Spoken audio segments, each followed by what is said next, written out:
سما پوڈکاسٹ کے ساتھ میں ہوں فلک چوہان، اور تقریباً 13 سے 14 دن گزر گئے ہیں۔ ایران میں پرتشدد مظاہرے ہو رہے ہیں، انٹرنیٹ بند ہے۔ کیا ایران پر حملہ اس خطے میں تیسری جنگ کا آغاز ہو سکتا ہے؟ ان سب باتوں پر آج بات کرنے کے لیے ہم نے انوائٹ کیا ہے ڈاکٹر جمیل احمد خان صاحب، جو کہ سابق سفیر بھی ہیں۔ ان سے بات کریں گے اور ان سے حقائق جانیں گے۔ السلام علیکم سر، کیسے ہیں آپ؟ جی میں ٹھیک ہوں، thank you for having me on your پوڈ کاسٹ۔ سر، یہ عوام کا احتجاج پرتشدد مظاہروں میں کیسے تبدیل ہو گیا؟ جی، عوام کا کوئی پہلا احتجاج نہیں ہے، یہ 47 سالوں میں دراصل اپنی نوعیت کا ایک احتجاج ہے جو پرتشدد بھی ہے، اور اس کے علاوہ جس میں جمع کثیر بھی بہت زیادہ ہے عوام کا، اور جو کہ 31 پروونس ہیں ایران میں، 31 کے 31 پروونسز میں یہ پھیل گیا۔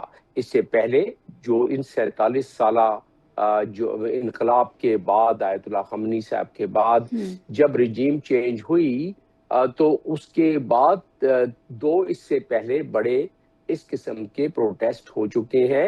ایک 2019 میں، جس میں کہ گیسولین کی پرائس کو 300% بڑھایا گیا تھا، وہی سینکشنز وغیرہ کا جو مسئلہ ہے، اور اس پر لوگ باہر نکل آئے تھے، لیکن اس وقت کو تقریباً کوئی 26 سے 27 پروونسز میں آئے، وہ کنٹرول ہو گئے۔ ٹھیک ہے، کچھ لوگ جاں بحق ہوئے، اور کنٹرول اس وقت رجیم بھی بہت رuthless تھی، اور اس وقت رجیم نے کہہ دیا تھا، جو حکومت اور جو رجیم ہے اس نے کہہ دیا تھا کہ اگر کوئی شخص باہر آئے گا تو ٹیررسٹ کہلائے گا۔ اسی طرح 2022 اور 23 میں جب وومن رائٹس پر ایک ہلاکت کے بعد جو وہاں تھی خاتون ہیومن ایکٹیوسٹ، تو اس کے بعد جو تحریک چلی، اس تحریک میں بھی سختی زیادہ تھی، اور رپورٹ کے مطابق جو ہیومن رائٹ کی رپورٹس موجود ہیں، وہ اس کے مطابق سینکڑوں کی تعداد میں، کوئی تو تخمینہ 500 تک لگاتے ہیں کہ اتنی ہلاکتیں ہوئی تھیں وہاں، اور سختی زیادہ تھی۔ اب اس مرتبہ محرکات تھوڑے سے چینج ہو گئے۔ ٹھیک ہے، وہ کیا ہے؟ پہلی چیز تو یہ ہے کہ فالٹ لائن کیا ہے وہاں۔ فالٹ لائن 2 ہے، اور دوسری چیز یہ ہے کہ انٹرنیشنل انٹرفیئرنس کیا ہے۔ پہلے 2 مظاہروں میں انٹرنیشنل انٹرفیئرنس نہ ہونے کے برابر تھی، اور میں بتا دیتا ہوں کہ انٹرنیشنل انٹرفیئرنس کیا ہے۔ اور دوسری بات ہے جو جیو پولیٹیکل تناظر۔ اچھا، پہلے بات کر لیتے ہیں کہ جس طرح کے عراقی صاحب کہہ رہے ہیں، جس طرح پریزیڈنٹ آف دی ایران نے ذکر کیا کہ ایران میں جو ہے پروٹیسٹ، یہ اس کا تسلسل ہے جو جنگ 12 دنوں کی جنگ اسرائیل سے ہوئی تھی، اور یہ اکسایا جا رہا ہے باہر کی، اس میں انٹیلیجنس ایجنسیز، موساد شامل ہے، CIA شامل ہے، جو کہ پریزیڈنٹ کہہ رہے ہیں۔ اچھا، اب اس کی کیا شواہد ملتے ہیں؟ کوئی 4300 کے قریب، جب انہوں نے انٹرنیٹ کو ختم کیا، جب وہاں انٹرنیٹ بند کر دیا، تو بالکل بلیک آؤٹ ہو گیا، مطلب کوئی رابطہ دنیا سے کٹ آف ہو گیا۔ تو پھر دنیا کی کچھ قوتوں نے، اور ظاہر ہے انٹیلیجنس آپریشنز ہی ہوتے ہیں یہ، 43,000 اسٹار لنک کے انہوں نے سیٹس پرووائڈ کی، جس کو ٹرمینل کہتے ہیں۔ لیکن مزے کی بات یہ ہے کہ ایران کی گورنمنٹ نے، ایرانی رجیم نے اپنے دوستوں سے، چائنا سے خاص طور پہ مدد لے کے، رپورٹ کے مطابق 90% ان اسٹار لنک کو ناکارہ بنا دیا، 10%۔ تو ان اسٹار لنک کو استعمال کرنے والوں کو بھی نشاندہی کر لی گئی ٹیکنالوجی کے ذریعے، اور ان کو اریسٹ کرنا شروع کیا۔ ٹھیک ہے جمیل صاحب، آپ نے ایرانی صدر کی بات کی ہے، مسعود پزشکیان کی۔ انہوں نے 1 جنوری کو بولا تھا کہ یہ ہماری غلطی ہے، ہمیں سرو نہیں کرنا آیا، اور لوگ بے چین ہیں اور ہمیں ان کو آنسر کرنا چاہیے۔ لیکن 11 جنوری کو انہوں نے، جو صدر ایران ہیں، انہوں نے یہ بولا کہ ہمارے بچوں کو استعمال کیا جا رہا ہے، امریکہ کی طرف سے انسٹرکشنز دی جا رہی ہیں۔ تو یہ کیا معاملہ ہے؟ آپ کو کیا لگتا ہے؟ کیونکہ آپ نے بھی بہت سارے ممالک میں ایز اے سفیر سرو کی ہے۔ جی، اس کے میں جس طرح کہ اگلا تناظر میں نے ذکر کیا چند لمحے پہلے، وہ ہے جیو پولیٹیکل تناظر۔ اب جیو پولیٹیکل تناظر میں 2 باتیں آ گئی ہیں۔ ایک تو یہ ہے کہ اس خطے میں امریکہ چاہے گا کہ ایران کا جو ایک انفلوئنس تھوڑا بچا کھچا رہ گیا ہے کمزور ہونے کے بعد، وہ کیا چیز تھی؟ وہ ایکسیس آف ریزسٹنس تھی، جو کہ حماس کی صورت میں، حزب اللہ کی صورت میں، باشر الاسد کی صورت میں، ملیشیا جو سیریا میں ہے اس کی صورت میں، عراق کی ملیشیا، ہوتیز، تو جب ان کو کافی حد تک ڈیکیپیٹیٹ کر دیا، کافی حد تک ان کو مدھم کر دیا، تو اس کے بعد پھر باری آ جاتی ہے جو اصل اس کے پیچھے محرک یعنی کہ ایران۔ اب ایران وہ واحد ملک ہے جو کہ اسرائیل کے سامنے کھڑا ہوتا ہے، اور اس نے اسرائیل نے 7 ممالک پر حملہ کیا ایران سے پہلے، ٹھیک اور ہے۔ کسی ایک ملک نے بھی اس کو رسپونڈ نہیں کیا۔ لیکن جب ایران پہ حملہ کیا، حالانکہ ایران کا بڑا نقصان ہوا، لیکن اس نے اس کا پہلی دفعہ اسرائیل کی تاریخ میں پہلی مرتبہ اس شدت کا حملہ کیا۔ حالانکہ جنگیں اسرائیل کی ہوئی ہیں پہلے بھی عرب ممالک سے، ایجپٹ سے ہوئی ہیں، تو لیکن اسرائیل کا اتنا نقصان نہیں ہوا جتنا کہ اس دفعہ میزائلوں کے ذریعے ایران نے کیا تھا۔ تو ایران، اس کا مطلب یہ ہے کہ ابھی بھی وہ قوت ہے اس پورے خطے میں۔ دوسرا اس کا تناظر یہ ہے کہ ایران نے اب تو اپنی تھوڑی بہت سفارتی تعلقات کو استوار کر لیا ہے گلف کنٹریز سے، سعودی عربیہ سے، وہ چائنا کی مدد سے، لیکن ابھی بھی وہ مخاصمت باقی ہے۔ ایران کے جو 3 جزیرے ہیں، ایران کے بقول یو ای کے، جہاں میں سفیر بھی رہا ہوں، کہ انہوں نے قبضہ کیا ہوا ہے، گریٹر تھوم، مڈل تھوم اینڈ لوور تھوم، وہ جزیرے ہیں جو کہ کلیم جس پہ یو ای کا ہے اور تھا بھی، اور 70 سے پہلے یو ای کے پاس تھا، اس کے بعد ایران قابض ہو۔ تو یہ تمام مخاصمتیں، اور پھر دوسرا یہ ہے کہ وہاں کچھ جو عقیدوں کا بھی معاملہ ہے، جو کہ سنی عقیدہ اور شیعہ عقیدہ، ان تمام کو اگر آپ ذہن میں رکھ کے اور پھر اس چیز کا احاطہ کرتے ہوئے اگر بیان کیا جائے، تو پھر وہ اس طرح بنتا ہے کہ ایران کو نیوٹرلائز کرنا چاہتے ہیں۔ اور اس سے سب سے جو اہم بات ہے کہ ایران کی انریچمنٹ فیسلٹیز B-2 بمبر کے نشانوں کے باوجود رپورٹیں ایک نہیں کئی موجود ہیں کہ ایران اب بھی انریچمنٹ کر سکتا ہے، اور ایران کے پاس اتنا انریچڈ مٹیریل پہلے سے بھی موجود ہے۔ اور اسرائیل نے اس بات پر ایک مرتبہ نہیں، متعدد بار دھمکیاں دی ہیں کہ ہم دوبارہ بھی حملہ کریں گے۔ اسرائیل تو کرنا چاہتا تھا، لیکن امریکہ نے ایک دفعہ اپنے B-2 بمبر بھیج کے پھر اس کے بعد اس کو ختم کر دیا، ٹھیک ہے، کیونکہ اس میں یہ معاملہ آگے بڑھ سکتا تھا۔ تو اب اس لحاظ سے دیکھا جائے تو آپ نے محرکات پوچھے، مہنگائی، یہ جو کرنسی کی اتنی زیادہ تنزلی، لوگوں کو وہاں ظاہر ہے روزگار کے لحاظ سے وہاں ان کی زندگی کا جو پہلے سٹائل تھا وہ معیار گر گیا، لیکن اس سے بھی ایک اور اہم بات کہ لوگوں کو فریڈم آف ایکسپریشن نہیں ہے۔ تو لوگوں نے ابھی جو نکلنا شروع کیا، جمعرات تک بڑی شدت تھی اس میں، جمعرات تک 31 کے 31 پروونسز میں بڑی شدت کے ساتھ، اور جمعرات تک بڑے بیانات آ رہے تھے امریکہ سے بھی کہ اس سے پہلے بلکہ کہ وی آر لوڈیڈ، اس کے بعد کہا کہ اگر if you fire، Donald Trump نے کہا کہ if you fire on the protesters we will fire on you۔ لیکن جب دیکھا کہ تھرسڈے کے بعد رجیم تھوڑی سی کنٹرول لے آئی ہے مختلف جگہوں پر، اور وہ پروٹیسٹ تھوڑے سے مدھم ہو گئے، اور اس کے برعکس رجیم نے اپنے لوائلسٹ کے پروٹیسٹ جب ان کے نکلے باہر، تو دنیا کو بتایا کہ ہمارے بھی لوگ ہیں فالوورز، جس کا نتیجہ یہ ہوا کہ کل جے ڈی وینس جو کہ وائس پریزیڈنٹ ہیں امریکہ کے، انہوں نے ان محرکات جو میں نے ابھی آپ کو بتایا، یہ جو بیچ میں یہ ڈیولپمنٹ ہوئی ہے تھرسڈے سے لے کے اب تک، تو انہوں نے بیان دیا کہ جی ہم نے ڈونلڈ ٹرمپ پر ایمفیسائز کیا ہے کہ وہ اس کو ڈپلومیسی کا دروازہ کھلا رکھیں۔ تو ڈپلومیسی کی بات، اور پھر عراقچی صاحب نے بھی یہی کہا کہ ہاں ہم بالکل تیار ہیں، اور ہم جواب دیں گے اگر ہم پر کوئی حملہ ہوا، جو کہ ان کو دھمکی مل چکی تھی، لیکن ہم ڈائیلاگ کے لیے بھی تیار ہیں۔ تو یہ معاملہ تھرسڈے سے ڈائیلاگ کی بات تھوڑی سی شروع ہوئی ہے۔ اس سے پہلے تو بات صرف اتنی تھی کہ آمد تھی کہ وہ کسی طرح تھوڑے سے مظاہرین اور قوت پکڑے، تو پھر ایرانی رجیم کو بمبارڈ کر کے ان کو جتنا نقصان پہنچایا جائے تاکہ لوگ اس پہ قبضہ کر لیں۔ رضا پہلوی پہلے سے موجود تھے، ان کے بیانات موجود ہیں 1923 سے لے کے اب تک۔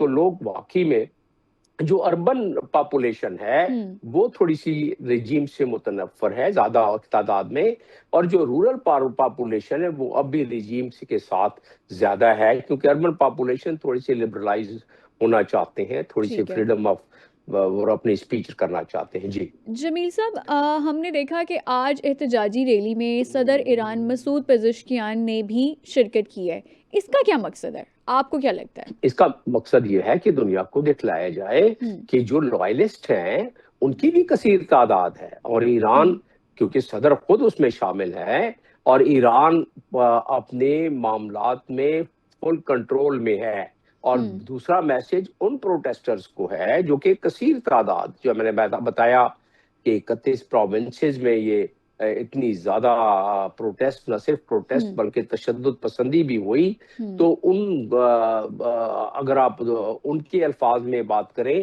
رجیم کے اور حکومت کے، تو ان بلبائیوں کو یہ پیغام بھی ہے کہ بھائی ہمارے پاس بھی اتنی کثیر تعداد ہے، تو لہٰذا اگر آپ روڈ پر نکلو گے تو یہ بھی نکلیں گے، تو لہٰذا وہاں اگر یہ معاملہ آگے بڑھ گیا تو پھر وہ لوگ جو چاہتے ہیں کہ ڈیموکریسی آئے، وہ لوگ جو رجیم چینج چاہتے ہیں، جس کی سپورٹ سے بھی ظاہر ہے، یہاں تو بات ظاہر ہے کہ کون سپورٹ کر رہا ہے، اس کو امریکہ کر رہا ہے، اس کو ویسٹ کے کچھ کنٹری کر رہے ہیں، اس کو اسرائیل کر رہا ہے۔ اسرائیل کی تو یہ بڑی درینہ خواہش ہے کہ کسی طریقے سے ایسی حالات ہوں۔ اسرائیل کے نیتن یاہو نے ابھی جنگ کے دوران کیا کہا؟ انہوں نے کہا کہ we stand with the people of Iran, ان کے ساتھ ہم سولیڈریٹی اپنا شو کرتے ہیں۔ نیتن یاہو نے کہا we express our full support to the people of, ان کو فریڈم جلدی ملے گی اس ٹائرنی سے۔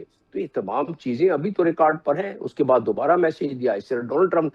لیکن اب جب یہ معاملہ آگے بڑھا، جس طرح کے صدر صاحب خود لیڈ کر رہے ہیں اور ان کے لائلسٹ جو ہے باہر نکل رہے ہیں، ٹھیک ہے، اس میں تھوڑی سی انسینٹیو بھی دی جاتی ہے، حکومت کی طرف سے دیا ہوگا، لیکن اس میں پھر سول وار کا خطرہ ہے۔ جو لوگ فریڈم آف ایکسپریشن چاہتے ہیں، جمہوریت چاہتے ہیں، رجیم چینج چاہتے ہیں، اپنی لائف کو امپروو کرنا چاہتے ہیں، مہنگائی سے نجات چاہتے ہیں، سینکشن کو ختم کروانا چاہتے ہیں، کیونکہ سینکشن در سینکشن پھر سینکشن کی وجہ سے لوگوں کی زندگیاں جیرن ہو گئی ہیں، تو جس کی وجہ سے کہیں ایسا نہ ہو کہ جو لوائلسٹ ہیں اور جو چاہتے ہیں کہ ڈیموکریسی کی طرف آ جائیں، یعنی کہ رورل پاپولیشن زیادہ اس میں ہے اور اربن پاپولیشن جو ہے وہ تبدیلی چاہتی ہے، تو کہیں سول وار نہ شروع ہو جائے۔ اور اگر سول وار شروع ہو گئی، چلے امریکہ بھی نہیں آتا، اسرائیل بھی کہیں اجتناب کرتا ہے اگر فی الحال کہ وہ دیکھے کہ بھائی ابھی کنٹرول میں ہے ایرانی گورنمنٹ، تو اگر سول وار ہو گئی تو مسئلہ تو وہی آ کے کھڑا ہو گیا پاکستان جیسے ملک کے لیے، پھر ہمارے پاس ریفیوجیز بھی آئیں گے۔ بالکل۔ تو جمیل صاحب، یہ جس طرح آپ رجیم چینج کی بات کر رہے ہیں، رجیم چینج کا آپ کو امکان کس حد تک نظر آ رہا ہے؟ کیونکہ ہم نے دیکھا کہ نوجوان ہمیشہ رجیم چینج کے معاملے میں آگے نظر آتے ہیں۔ پہلے ہم نے بنگلہ دیش دیکھا، پھر ہم نے سری لنکا دیکھا، نیپال دیکھا، اور اب ایران میں بھی نوجوان آگے آ رہے ہیں۔ تو رجیم چینج آپ کو کس حد تک نظر آ رہا ہے؟ جس انٹینسٹی کے ساتھ اس دفعہ باہر نکلے اور جو ان کو سپورٹ بھی ملی، دیکھیں ہوتا کیا ہے، وہ ممالک جہاں کچھ کریکس ہوں، جہاں کچھ دراڑیں پڑی ہوں سوسائٹی میں، ان دراڑوں کو آپ کا دشمن یا مخالف ممالک ان کو استعمال کرتے ہیں، ان کو ایکسپلائٹ کرتے ہیں۔ تو دراڑیں تو تھی، اور اسی دراڑوں کی وجہ سے جو میں نے 2019 اور 2022-23 کا جو میں نے واقعات بتائے، وہ ان کو تو کور کر گئی ایرانی گورنمنٹ، لیکن اس دفعہ اس سے زیادہ شدت، تو کہتے ہیں نا کہ افکار کو پابند سلاسل جو کرو گے، تصویر کے چلمن سے زیاں آتی رہے گی، تو ایسی صورت میں لوگ پھر نکلتے ہیں، لوگ پھر دیکھیں اپنے لائف کو رسک کر کے، اپنے آپ کے لیے خطرات لے کے لوگ نکل رہے ہیں۔ ایران کافی ٹف رجیم ہے، تو اس کے باوجود اگر وہ نکل رہے ہیں تو اس کا مطلب یہ معاملہ تھم تو سکتا ہے، یہ معاملہ ختم ہوتا نظر نہیں آ رہا ہے۔ آپ نے رجیم چینج کی بات کی، یس، چانسز آر کہ 47 سال کے بعد لوگ اب سمجھتے ہیں کہ ان کی زندگیوں میں تبدیلی نہیں آئی، ان کی زندگیاں جو ہے پہلے سے بدتر ہوتی جا رہی ہیں، اور ان کو بولنے کا بھی اختیار کم ہے۔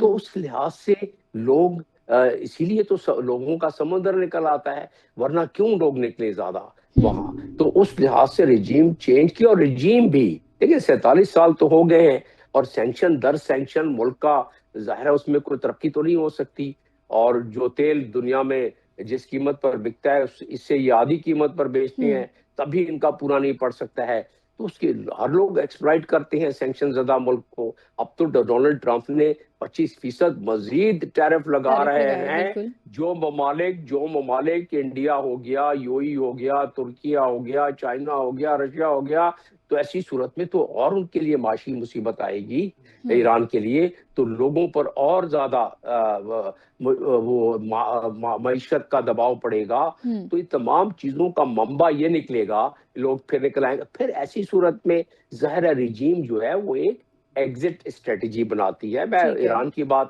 بھی ہو سکتی ہے، لیکن زیادہ تر ہوتا یہی ہے کہ ایگزٹ اسٹریٹجی بناتی ہے، کہ وہ ایگزٹ اسٹریٹجی اس طرح کریں کہ بڑے صحیح طریقے سے ملک کا بھی نقصان نہ ہو، ان کے لیے بھی پرابلمز نہ ہو، اور ایک ٹرانزیشن ہو جائے کہ ملک میں کوئی بہتری آئے، تو یہ چانسز ہوتے ہیں۔ لیکن اس وقت یہ کہنا قبل از وقت ہے، ریزیم چینج کی بالکل کوشش ہو رہی ہے، چاہے وہ اس میں جتنی مساد ہو، سی آئی ہو، لیکن مساد سی آئی کیا کرے گی جب تک کہ انہوں نے کوشش کی جنگ کے ٹھیک دوران ہے۔ کی، اس سے تو پہلے کی انہوں نے جمیل صاحب کامیاب نہیں آپ کو ہوئے۔ بالکل، جمیل صاحب قطع کلامی کی معذرت، لیکن آپ کو اس ٹائم کیا لگتا ہے کہ امریکہ اور اسرائیل حملہ کر سکتا ہے؟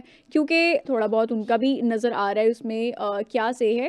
آپ کو لگتا ہے کہ اسرائیل اور امریکہ کے پاس اس ٹائم موقع ہے اور وہ اس کو اویل بھی میں کر سکتے ہیں؟ آپ کے ناظرین کے لیے عام فہم میں بتاتا چلوں کہ اسرائیل از امریکہ، امریکہ از اسرائیل، بالکل۔ اور دونوں ہی تل ملا رہے ہیں، دونوں ہی ہاں تل ملا رہے ہیں کہ ٹھیک ہے۔ حملہ کر دیں۔ اچھا، اور حملہ کیوں کریں؟ تو سر دیکھیں بہت سارے پاکستان ساتھ دے گا پھر؟ نہیں، پاکستان کیوں ساتھ دے گا؟ ٹھیک ہے۔ پاکستان کا اس حملے سے تو تعلق نہیں ہے۔ پاکستان اس وقت ری ایکٹ کرے گا جب پاکستان کے نیشنل انٹرسٹ اور پاکستان کے لوگوں کو نقصان پہنچے گا۔ نہ پاکستان کو ری ایکٹ کرنا چاہیے، نہ پاکستان کو اس معاملے میں پڑھنا چاہیے۔ ہاں، ٹھیک ہے۔ پاکستان دعوے دار ہے ہمیشہ کہ انٹرنیشنل قوانین کی پاسداری کی جائے۔ ہم نے یو این او میں بھی یہی بات ہم نے کی ہے، ایران کے حوالے سے بھی ہم چاہتے ہیں کہ جی انٹرنیشنل قوانین کی خلاف ورزی نہ کی جائے، اور کسی دوسرے ملک پر اقوام متحدہ کے اقوام متحدہ کے چارٹر کے آرٹیکل 2 سب آرٹیکل 4 کی خلاف ورزی نہ کی جائے، سب آرٹیکل 9 کی خلاف ورزی نہ کی جائے، ٹیریٹوریل انٹیگریٹی اور ساورنٹی جو ہے کسی ملک کی، اس کی خلاف ورزی، ہم تو جمیل ہمیشہ صاحب یہ بیان دیتے ہیں۔ اگر بالکل چلے پاکستان کا تو آپ نے ہمیں بتا دیا، لیکن اگر خدا نہ خواستہ حملہ ہو بھی جاتا ہے تو کون سے اسلامی ملک ایران کے لیے آئیں گے؟ کیونکہ ہم نے دیکھا کہ ٹرمپ نے کہا ہے کہ جو ایران کی مدد کرے گا اس کے اوپر 25% ٹیرف لگا دیا جائے گا۔ تو آپ کو کیا لگتا ہے کہ کون کون سے اسلامی ممالک ساتھ آ سکتے ہیں، ایران کے سپورٹ کر سکتے ہیں؟ نہیں، 25% ٹیرف نہ بھی لگتا تو جو ہسٹری ہے ایران کا ساتھ دینے والے ممالک کی، OIC کنٹریز میں تو کوئی بھی نہیں ساتھ دیتا ہے۔ بشار الاسد ایک ساتھ دیتا تھا، وہ بھی بیچارہ چلا گیا۔ تو اب تو ایران کو ان کنٹریز میں سے جو مسلم ممالک کی کنٹریز ہیں، وہ تو ایران کی طرف زبانی یس، انٹرنیشنل قانون کے مطابق یس، وہ بیانات جاری رہیں گے، لیکن یہ کہ کوئی جا کے ان کی فزیکل مدد کرے، وہ تو اس وقت دنیا میں ہے کیا؟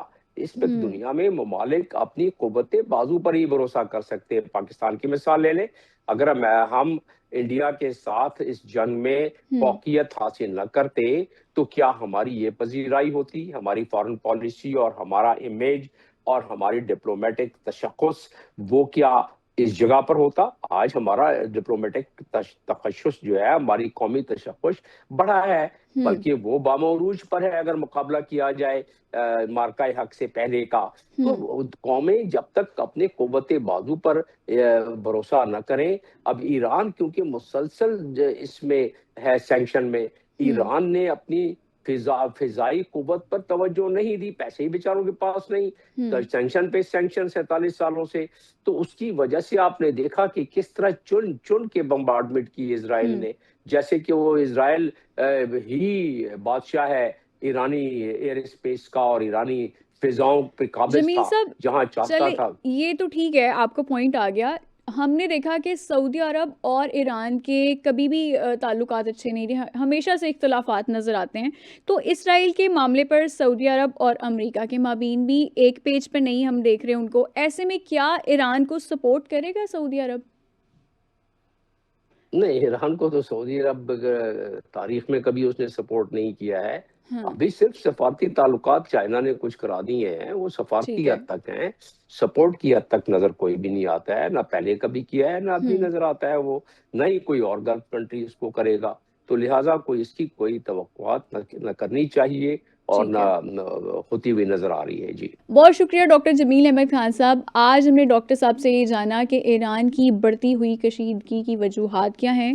فلک چوہان کو سما پوڈ کاسٹ سے اجازت دیں، اگلے ایپیسوڈ میں دوبارہ ملاقات ہوگی، تب تک کے لیے اللہ حافظ.